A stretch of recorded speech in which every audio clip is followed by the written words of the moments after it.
Madame, Monsieur, bonsoir et bienvenue dans Vox News, votre rendez-vous de l'actualité sur Vox Africa. Je suis Fanny Wegscheider. Et avant de commencer ce journal, je vous souhaite ainsi que toute la rédaction nos meilleurs vœux pour 2017. À la une de l'information de ce lundi 2 janvier 2017, un double attentat a fait au moins 3 morts à Mogadiscio. Les attaques à la voiture piégée ont visé le quartier de l'aéroport international de la capitale somalienne. Un accord de sortie de crise a enfin été signé. Le pouvoir et l'opposition en République démocratique du Congo se partageront la gestion du pays pendant la transition. Et enfin, un mortel Saint-Sylvestre à Istanbul. Au moins 39 personnes sont décédées sous les balles d'un forcené en fuite. Bonsoir à tous. Ouvrons ce journal en Somalie. Un double attentat a fait au moins 3 morts ce lundi à Mogadiscio. Les attaques à la voiture piégée ont visé le quartier de l'aéroport international de la capitale. Elles ont été revendiquées par les islamistes Chebab, affiliés à Al-Qaïda. La première explosion a eu lieu devant la porte Médina du site qui abrite le quartier général de la MISOM, la force de l'Union africaine en Somalie, mais aussi les bureaux des Nations Unies, de plusieurs organisations non gouvernementales, de missions diplomatiques ou encore d'entreprises étrangères. La seconde détonation a, elle, retenti tout près devant l'hôtel Peace, un établissement fréquenté par des hommes politiques et une clientèle étrangère. Pour le moment, 3 agents de sécurité ont perdu la vie. Le préfet de police du quartier où se sont produites les attaques fait état d'un bilan toujours provisoire. Une double explosion a eu lieu ici, mais la deuxième a été la plus importante. Bien sûr, il y a eu des victimes, des blessés et des morts, mais les hôpitaux fourniront le bilan exact. En République démocratique du Congo, 2 attaques à l'arme blanche ont fait au moins 6 morts dans le territoire de l'Irumu, situé au nord-est du pays, dans la province de l'Ituri. Le bilan est encore provisoire. Les responsables présumés sont des rebelles ougandais de l'Alliance des forces démocratiques. Depuis 2014, plus de 700 personnes auraient été massacrées par ces insurgés musulmans. Un responsable de la société civile de l'Irumu déclare que les ADF ont par ailleurs tué la semaine dernière à la machette 14 personnes dans les villages de Saboko et de Bialé. Les rebelles ougandais de l'ADF sont présents dans l'est de la République démocratique du Congo depuis 1995. Toujours en République démocratique du Congo, le pouvoir et l'opposition ont enfin trouvé un accord samedi dans la nuit, un accord de sortie de crise politique. La médiation menée par la Conférence épiscopale nationale du Congo a mené à la signature d'un compromis qui prévoit une cogestion du pays par le pouvoir et l'opposition, et ceci pendant la période de transition entre la fin du mandat du président Joseph Kabila, le 20 décembre dernier, et l'élection de son successeur. L'élection qui doit être organisée fin 2017, en même temps que des législatives nationales et provinciales. En contrepartie au maintien transitoire de M. Kabila, un conseil national de transition doit être mis en place et présidé par l'opposant Étienne Tshisekedi.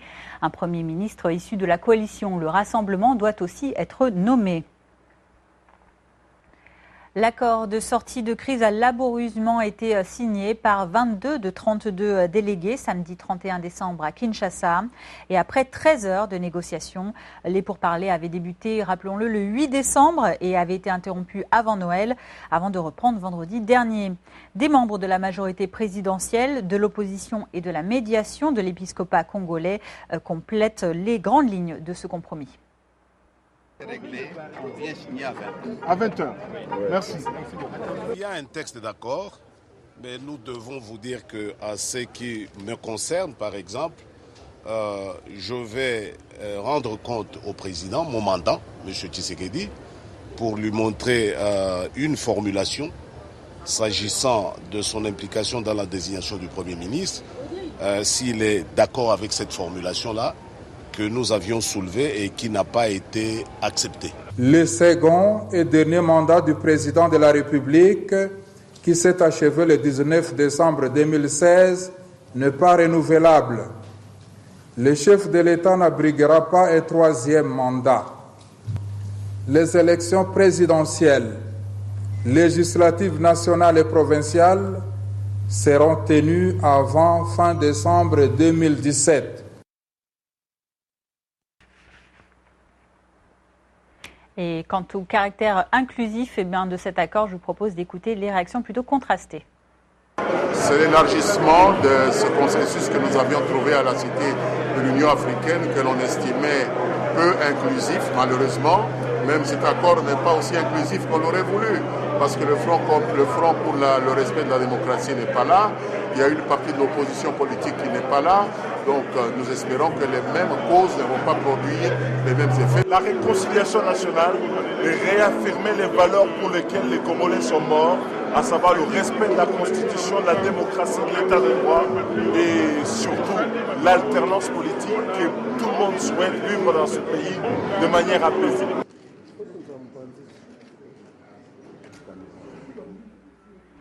Au Burundi voisin, le ministre de l'Eau, de l'Environnement et de la Planification a été tué par balle dimanche à Bujumbura. Emmanuel Niyonkuru rentrait chez lui à Roero lorsqu'un homme armé l'a assassiné à minuit 45, heure locale. 2 suspects ont été arrêtés dans le cadre de l'enquête, une femme qui était à bord du véhicule du ministre ainsi qu'un gardien du domicile de M. Niyonkuru. Le ministre de 54 ans est le premier membre du gouvernement à être assassiné depuis la crise politique causée par l'annonce en avril 2015 de la nouvelle candidature du président Pierre Nkurunziza, réélu, on vous le rappelle, en juillet de la même année. Et en dehors de M. Niyonkuru, 2 anciens ministres, un député et plusieurs officiers burundais ont également été tués en 2015. Des crimes perpétrés depuis le début de la crise politique provoquée par la réélection contestée de Pierre Nkurunziza à un 3e mandat présidentiel. Yahya Jammeh ne négociera pas tant que la CEDEAO soutiendra la victoire de l'opposant Adama Barrow à la présidentielle du 1er décembre. Le président gambien, dont le mandat terminera officiellement le 19 janvier, s'est exprimé lors de son discours de vœux de fin d'année. Pour lui, les menaces de sanctions de la communauté économique des États d'Afrique de l'Ouest, s'il ne reconnaît pas sa défaite, sont une déclaration de guerre et une insulte inacceptable à la constitution de son pays.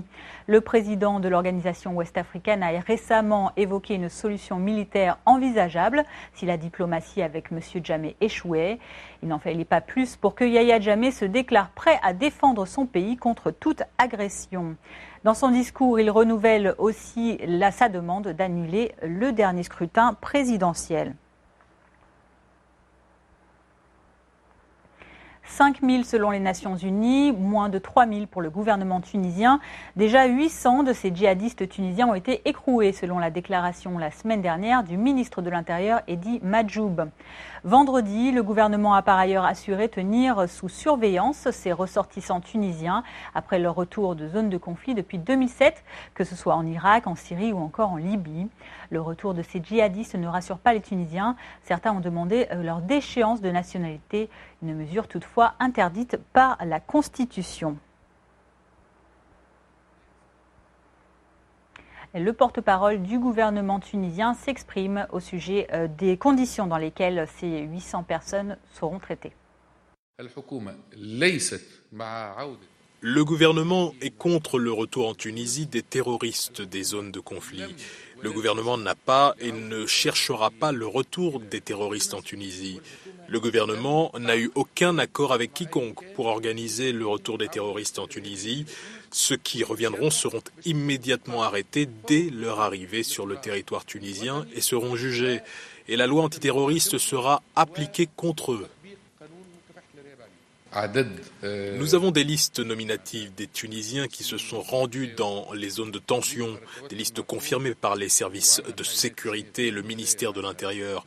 Je ne peux pas vous révéler tous les détails, mais je peux vous dire que leur nombre est inférieur à 3000.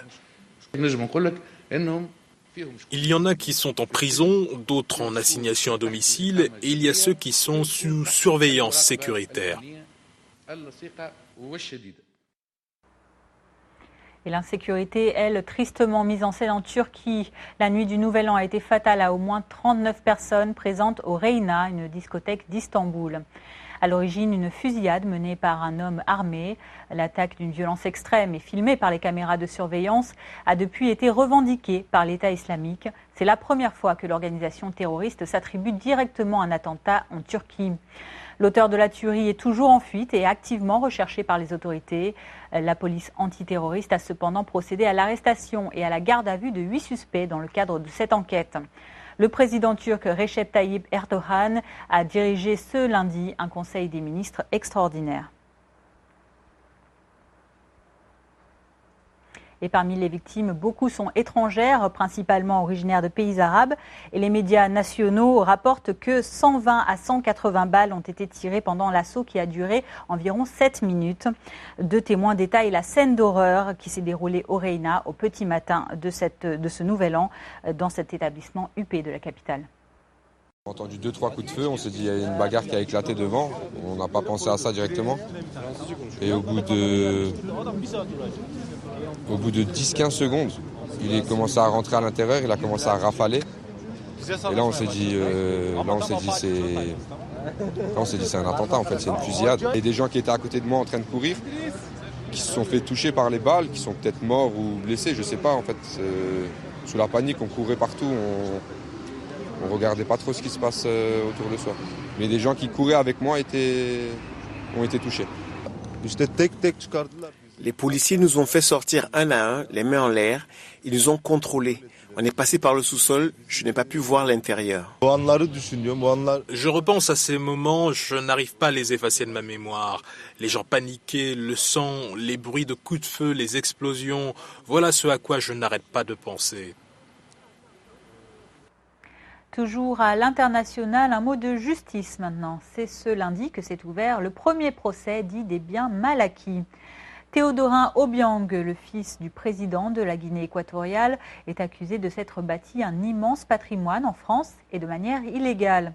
L'ancien ministre de l'Agriculture et des Forêts, qui a été promu fin juin par son père vice-président de Guinée équatoriale, est poursuivi devant le tribunal correctionnel de Paris pour blanchiment d'abus de biens sociaux, détournement de fonds publics, abus de confiance et corruption. Au premier jour du procès censé finir le 12 janvier, l'accusé n'était pas présent, l'un de ses avocats ayant demandé un délai plus long pour préparer sa défense. Réponse du tribunal mercredi. Voiture de sport, appartement luxueux, haute couture, le mode de vie ostentatoire de Teodoro Obiang est passé au crible, comme celui d'autres membres de familles de dirigeants africains, au Congo, au Gabon ou encore en République centrafricaine. Écoutez les arguments des deux parties dans le procès de M. Obiang. M. Nguema, comme tout le monde le sait, habite en République de Guinée équatoriale. Par conséquent, il y a des délais prévus par le Code de procédure pénale français pour faire comparaître les gens. Ces délais n'ont pas été respectés. C'est la raison pour laquelle nous allons demander le renvoi. Pas de manière dilatoire, pas du tout, parce que M. Nguema ne craint pas du tout ce procès. Il a un certain nombre d'éléments à faire valoir, tant sur le plan des faits que sur le plan du droit.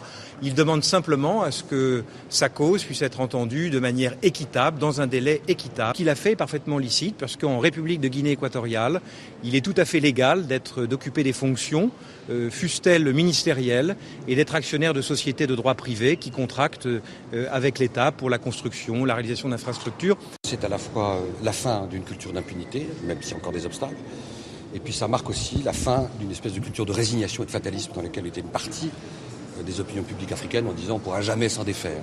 Donc de ce point de vue-là, oui, c'est une étape importante. Un mot d'économie à présent. Comme tous les ans, la Banque mondiale publie son rapport mondial Doing Business, un classement des pays en fonction de leur environnement des affaires. L'édition 2017 montre une progression spectaculaire du Rwanda. Le pays aux 1000 collines se classe deuxième du continent africain où l'environnement social, économique et politique est le plus favorable pour y faire des affaires. En 2016, il était classé 62e d'Afrique.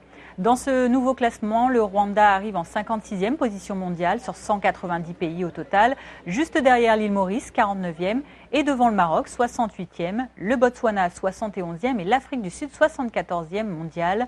Selon un expert, la réussite rwandaise s'explique en partie par une optimisation de l'industrie des services, une capitalisation sur les opportunités d'investissement qui favorise la croissance durable à long terme et un maintien de l'exploitation du secteur privé, facilitant l'accessibilité et la conduite des affaires dans le pays.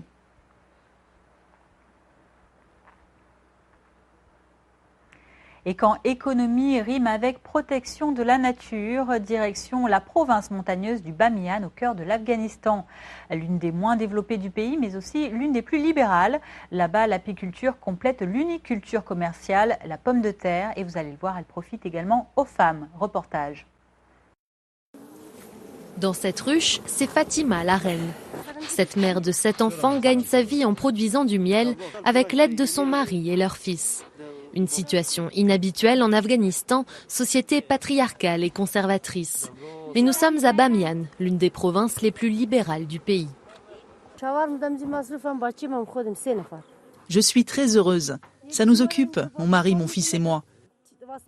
Mon mari vend du matériel d'apiculture et mon fils m'aide à porter ce qui est lourd et prend en charge ce que je ne peux pas faire moi-même.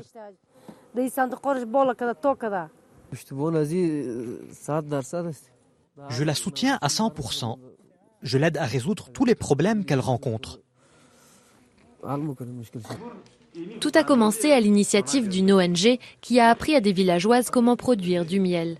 Selon les chiffres officiels, il y aurait aujourd'hui 400 apiculteurs à Bamiyan, la moitié sont des femmes.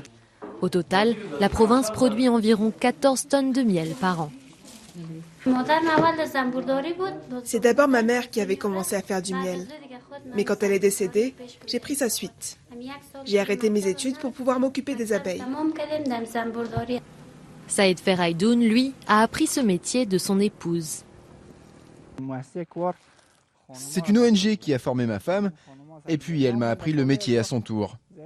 Maintenant, c'est moi qui m'en occupe. Et je gagne bien ma vie. Une seule ruche, ça me rapporte plus d'argent que ce que je peux gagner en élevant un mouton.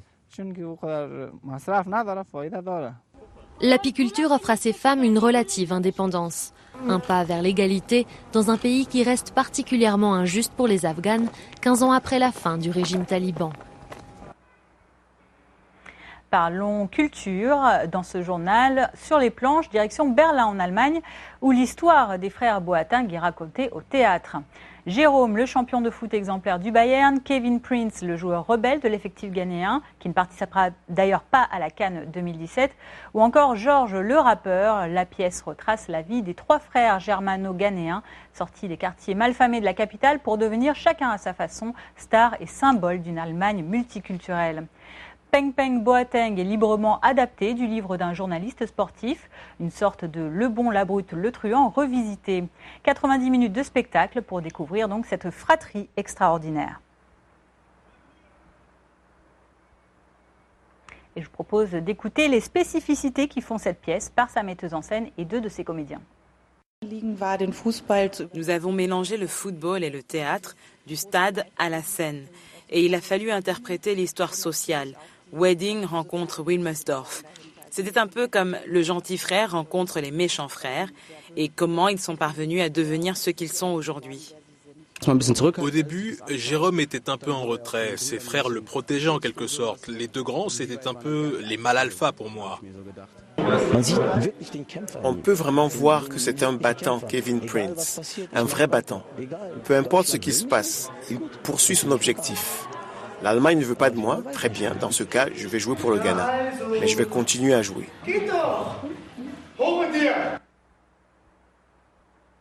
Et des planches au terrain de football. Le pas est vite fait avec les frères Boateng. Plus que 12 jours avant le début de la CAN, la Coupe d'Afrique des Nations 2017, qui se déroulera au Gabon le 14 janvier prochain.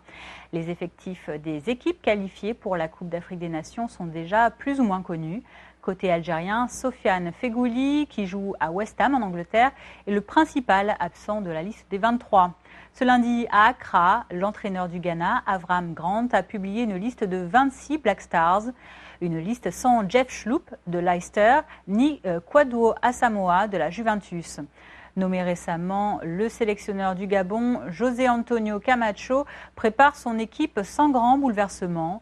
Le pays organisateur de la CAN 2017, qui entre en stage dès demain mardi, jouera le match d'ouverture le 14 janvier contre la Guinée-Bissau. La République démocratique du Congo de Florent Ibenge est en stage au Cameroun. Sans Yannick Bolassier, blessé, les Léopards vont se préparer face aux Lions indomptables ce jeudi à Yaoundé. Le stage du Togo se déroule à Saly, au Sénégal, avec Alexis Romao, Emmanuel Adebayor et les autres qui vont s'entraîner durant 3 jours. Claude Leroy fera ensuite l'annonce des 23 au plus tard à minuit, le 4 janvier. Les éléphants de Côte d'Ivoire sont aux Émirats Arabes Unis ce lundi 2 janvier et s'apprêtent à accueillir le nouveau venu, Wilfried Zaha. Au Sénégal, Khadim Ndiaye et Pape Seydou Ndiaye sont les 2 seuls joueurs évoluant dans les équipes africaines. La préparation des Lions de la Teranga se fera à Dakar, puis à Brazzaville, au Congo. Nous vous le disions donc, la grand-messe du football africain démarre tout juste dans 2 semaines au Gabon, le 14 janvier donc. À cette occasion, le pays souhaite faire oublier le climat politique qui règne depuis la réélection contestée du président Ali Bongo Ondimba. La ministre gabonaise des Sports a assuré que le pays était bien prêt à accueillir ce grand événement du ballon rond africain. Reportage. Samba jubile. La Panthère vient de retirer son billet pour la Coupe d'Afrique des Nations de football. La mascotte a lancé la vente au public mi-décembre. Le prix des places se veut attractif, de 80 centimes d'euros à 60 € pour la finale. Mais les vrais clients sont rares. Les organisateurs gardent l'espoir avant les matchs d'ouverture du 14 janvier. On sait qu'à partir de janvier, ça va se bousculer, donc on a préféré lancer 1 mois plus tôt pour que les gens puissent acquérir dans la tranquillité leurs billets. Vendre 513 000 billets pour 32 matchs, terminer les stades en temps et en heure, tels sont donc les enjeux dans ce pays de 1,8 million d'habitants en pleine crise économique. Sans compter que les violences post-électorales sont encore dans toutes les mémoires depuis la réélection d'Ali Bongo en août dernier. Les élections, c'est du passé. C'est du passé. Moi, je ne pense pas élection aujourd'hui, je pense fête du football. Un passé qui ne passe pas pour les opposants, toujours vent debout derrière leur leader Jean Ping contre la réélection d'Ali Bongo. Il dénonce aussi le coût de la compétition dans un pays qui souffre de la chute des cours du pétrole. Un opposant de la société civile a même lancé un appel au boycott. C'est une simple opération de communication qui ne rapporte rien à l'État gabonais, au contraire, qui siphonne les finances publiques. Les organisateurs ont maintenu leur confiance au Gabon qui avait déjà co-organisé la Coupe d'Afrique des Nations en 2012 avec la Guinée équatoriale. Dès le 14 janvier, le gouvernement aura les yeux tournés vers le terrain pour suivre les performances d'Aubameyang et des Panthères du Gabon. Et vers les tribunes pour voir si le public est au rendez-vous et dans quel état d'esprit. C'est la fin de ce journal. Merci à vous de l'avoir suivi. Avant de nous quitter, voici le rappel des principaux titres qui ont été développés ce soir. Un double attentat a fait au moins 3 morts à Mogadiscio. Les attaques à la voiture piégée ont visé le quartier de l'aéroport international de la capitale somalienne. Un accord de sortie de crise a enfin été signé entre pouvoir et opposition en République démocratique du Congo. Ils se partageront la gestion conjointe du pays pendant la transition. Et enfin, mortel Saint-Sylvestre à Istanbul. Au moins 39 personnes sont mortes sous les balles d'un forcené en fuite. C'est la fin de cette édition. Merci de l'avoir suivi. Rendez-vous demain pour un nouveau Vox News. Bonne suite de programme sur votre chaîne panafricaine.